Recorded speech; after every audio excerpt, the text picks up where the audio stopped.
but it wasn't something they were putting a lot of effort into. Once they put a lot of attention and was very successful, suddenly everybody wanted to be involved in determining what the sequel was, and they all decided how much better they knew than me, and so very quickly, I actually, to be honest, had a deal to do something else, which was my Beethoven film.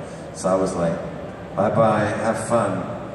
And to this day, other people have determined that they know much better than me, and they certainly never want to know what I think. Not that I'm bitter about it. Did you see the film they eventually made of The Midnight Meat Train? I did not, but I heard it was good. It's all right, yeah, solid piece. I mean, I don't think you have a script credit on it, but I don't know, they did not use my script. Right. My script was very, very strange, and there was actually one of the financiers told me he read it on a train and then threw up afterwards. Because it involved all kinds of very terrible things, which I don't know if I should go into. I think they soundly rejected it. But to be completely honest, I think I wrote it so they would reject it. I was basically saying, make this now, fuck it. And they were like, no! Thank you. Anyone else want to come to the scary microphone? I can be scared by it. Oh, cool. This question for Bernard. I saw Paper House at a very young age, and it scared the shit out of me. And that led me into Candyman and your other work. Have you ever thought about going back to that sort of dreamy imagery and bringing back the sort of Paper House vibe, or even doing a sequel in that universe? I don't think you could really make a sequel to Paper House, but yeah, I mean, I would definitely like to do this kind of thing again. I totally like doing the genre. You know, it's why Frankenstein was the last film of mine that I did, which it was sort of in that vein somewhat. But definitely next year I have plans to make a couple of genre films in the UK actually. So the deals are not done yet, so I can't tell you what they are. But they're going to be frightening and unpleasant, I hope. I loved Frankenstein, by the way. Thank you. Thumbs up from terrorist Batman. Yes. Anyone else? Ah, yeah, I see someone. Yeah. My name's Kat.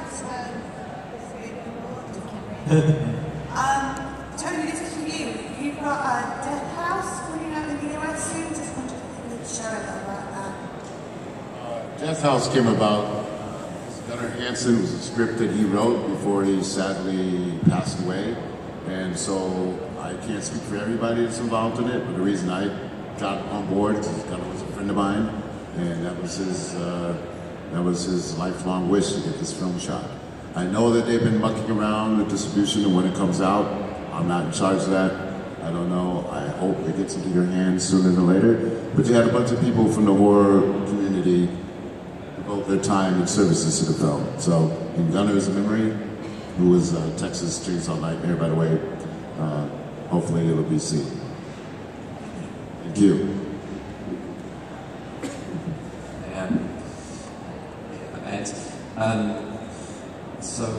I hadn't actually seen Candyman before, but I'm looking forward to checking out the new Arrow Blu-ray that's been put out.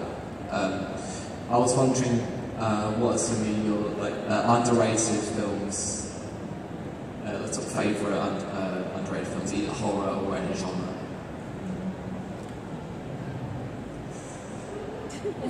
You have an underrated film?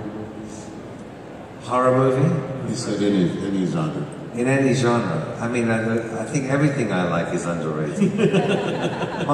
my favorite director of all time is Ken Russell. I think Ken was like the great gonzo genius of cinema. And I love every single thing Ken did, even the most absurd, crazy shit that man made was wonderful. But I particularly love The Devils, of course, which I think is probably... My two favorite horror films are The Devils and Don't Look Now. Nick Rogue is someone who I know very well, and you know, Nick is still with us, but you know, he's getting on, not necessarily doing too well. I love those films. I don't know if they're really underrated, but it depends by who. I mean, to me, they were